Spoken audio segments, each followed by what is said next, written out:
లాలాజీ మహారాజ్ జీవితము మరియు ఈ వసంత పంచమి రోజున మనము ఏమి నేర్చుకోవచ్చు మరియు గ్రహించవచ్చు. పూజ్య లాలాజీ మహారాజ్ ఫతేగఢ్లోని సమర్థ గురు శ్రీ రామచంద్రజీ మహారాజ్ 153వ జయంతితో పాటు వసంత పంచమిని జరుపుకుంటున్నందున ఈరోజు రెట్టింపు పవిత్రమైన రోజు. ఈ గొప్ప ఆత్మలు కీర్తి కోసం కాదు, పూర్తిగా లోకం మంచి కోసం అవతరిస్తారు.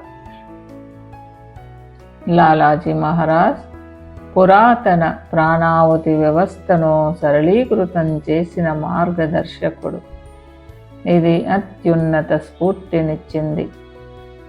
ఉదయ నక్షత్రాన్ని గుర్తు చేసుకుంటూ పూజ్య లాలాజీ మహారాజ్ ఈ పవిత్రమైన వసంత పంచమి రోజున సహజ మార్గు సంప్రదాయానికి మూలమైన పూజ్య లాలాజీ మహారాజ్ 153వ జయంతి సందర్భంగా ఆయనకు మనమందరము కృతజ్ఞతతో నమస్కరిస్తున్నాము.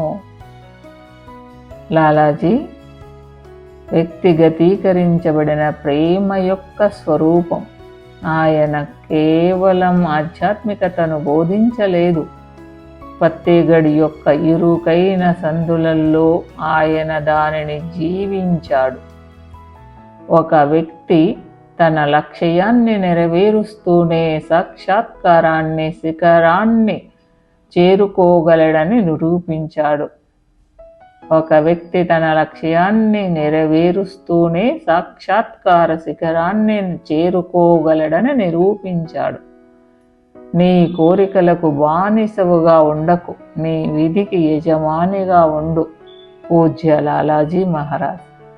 మనము ఆయన వారసత్వాన్ని జరుపుకుంటున్నప్పుడు ఆచారాల ద్వారా కాకుండా ఆయన అంతరంగ పరివర్తన ద్వారా ఆయన వెలుగును ముందుకు తీసుకెళ్దాము. ఆయన జీవితము నుండి 3 శాశ్వత సలహాలు. పూజ్య లాలాజీ జీవితమే ఆయన గొప్ప సందేశం. మరింత అర్థవంతమైన జీవితాన్ని గడపడానికి ప్రతి ఒక్కరూ అనుకరించగల 3 సూత్రాలు ఇక్కడ ఉన్నాయి. 1. గృహస్థ జీవిత సమతుల్యత.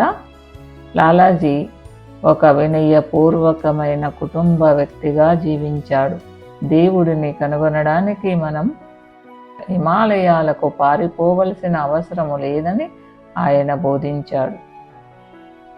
పాఠం: ఆధ్యాత్మికత అంటే బాధ్యతల నుండి తప్పించుకోవడం కాదు, అది దైవికతపై కేంద్రీకృతమైన హృదయంతో మీ విధులను నిర్వర్తించే సామర్థ్యం. 2. తీవ్రమైన క్షమాపణ మరియు ప్రేమ. తనకు హాని కలిగించడానికి ప్రయత్నించిన వారి పట్ల కూడా లాలాజీ ఎప్పుడూ ద్వేషాన్ని పెంచుకోలేదని చెబుతారు. ఆయన అందరినీ ఒకే దైవిక కాంతి యొక్క నిప్పు రవ్వలుగా చూశారు. పాఠం: ఆధ్యాత్మికంగా ఎదగడానికి ఒకరు పువ్వు కంటే మృదువైన హృదయాన్ని పెంపొందించుకోవాలి. మీ అంతరంగ వాతావరణాన్ని శుభ్రంగా ఉంచుకోవడానికి మనోవేదనలను వదిలివేయడం సాధన చెయ్యండి. 3. సరళత మరియు ఊహ లేకపోవడం. ఆయన ఆధ్యాత్మిక స్థాయి ఉన్నప్పటికీ ఆయన అత్యంత సరళతతో జీవించారు మరియు ఎప్పుడూ వెలుగులోకి రాలేదు. ఆయన దాచిన జీవితాన్ని ఇష్టపడ్డారు. బాహ్య అభివృద్ధి కంటే తన శిష్యుల అంతరంగ పెరుగుదలపై దృష్టి సారించారు. పాఠం: నిజమైన గొప్పతనం చిన్న వాటి కంటే తక్కువగా ఉండటములో ఉంది. ఇతరులచే గుర్తించబడటం కంటే ఇతరులకు ఉపయోగకరంగా ఉండటంపై దృష్టి పెట్టండి. మన ఇళ్లను ఆశ్రమాలుగా, మన హృదయాలను ప్రేమకు నిలయాలుగా మార్చడం ద్వారా మన ఇళ్లను ఆశ్రమాలుగా, మన హృదయాలను ప్రేమకు నిలయాలుగా మార్చడము ద్వారా పూజ్య లాలాజీ మహారాజ్ వారసత్వాన్ని గౌరవిద్దాము.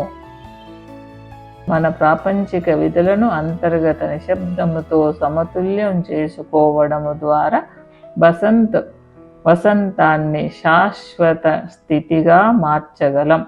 మనం మన కోసం కాదు, శాంతి సాధనలుగా శాంతిని సాకారం చేసుకుంటూ జీవిద్దాం. ధన్యవాదములు మాస్టర్.